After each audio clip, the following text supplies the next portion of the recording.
So I got a package from Dealextreme. It's my eyeglasses. So let's open it. Okay, wait. I have to do that.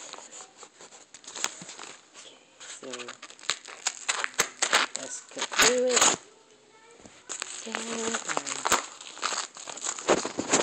that's what's inside. Is this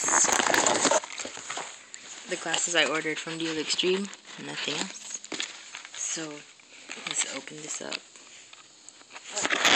Okay, so I've been waiting for this. I ordered it August 22 and it shipped August 28, and it arrived September 19. That is long, but I got it for $4. And they're Ray-Ban. They're like fake Ray-Bans, and it really looks nice.